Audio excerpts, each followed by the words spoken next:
സംസ്ഥാനത്തെ വിദ്യാലയങ്ങളിൽ റാഗിംഗ് തുടർക്കഥയാകുമ്പോൾ വിദ്യാർത്ഥികൾക്ക് പറയാനുള്ളത് കൂടി കേൾക്കാം.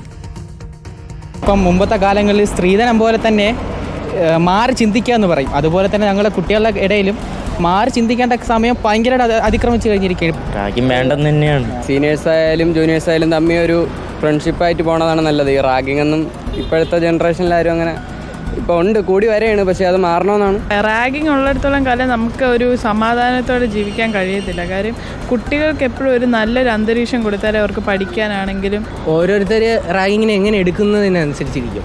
എന്നെ സംബന്ധിച്ച് റാഗിങ്ങിൻ്റെ ആവശ്യമില്ല എന്ന് തന്നെയാണ് കോളേജുകൾ. റാഗിങ് അവസാനിക്കേണ്ട കാലമാണ്. റാഗിങ് കോളേജിൽ ആവശ്യമില്ലാത്തൊരു കാര്യമാണല്ലോ അത്. പിന്നെ റാഗിങ്ങിനോട് ഞാൻ യോജിക്കുന്നില്ല. മരിക്കേണ്ട അവസ്ഥ വരെ വന്നപ്പോൾ ഈ റാഗിങ് ഒഴിവാക്കി കഴിഞ്ഞാൽ എല്ലാവരും സീനിയേഴ്സ് ആയിരുന്നാലും ജൂനിയേഴ്സ് ആയിരുന്നാലും ഒത്ത് ഒന്നിരിക്കും നല്ലത്. പൊളിറ്റിക്കലാക്കുക, വിദ്യാർത്ഥികൾക്ക് സംസാരിക്കാനുള്ള വേദി ഉണ്ടാക്കി കൊടുക്കുക, വിദ്യാർത്ഥികളെ എപ്പോൾ പ്രതികരിക്കണം അവിടെ പ്രതികരിക്കാനുള്ള വേദി ഉണ്ടാക്കി കൊടുക്കുക.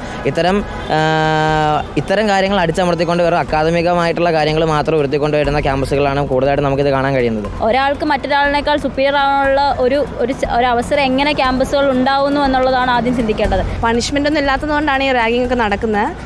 ലീഗൽ സിസ്റ്റം ആണെങ്കിലും റാഗിങ്ങിനൊരു സ്പെസിഫിക് ആയിട്ടൊരു റീസൺ ഇല്ല.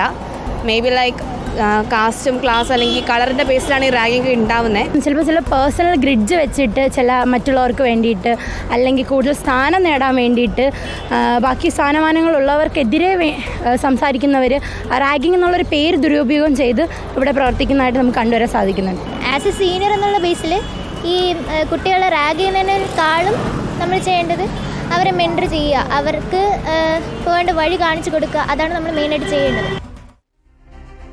ഓർക്കുക, റാഗിംഗ് എപ്പോൾ നിങ്ങൾ കണ്ടാലും അതിനെതിരെ പ്രതികരിക്കാൻ മടിക്കരുത്, അതിനെതിരെ പരാതിപ്പെടാനും മറക്കരുത്. കാരണം കൃത്യമായ ശിക്ഷ ഉറപ്പു നൽകുന്ന നിയമം നമ്മുടെ നാട്ടിലുണ്ട്. തിരിച്ചെത്താം ഇടവേളയ്ക്ക്.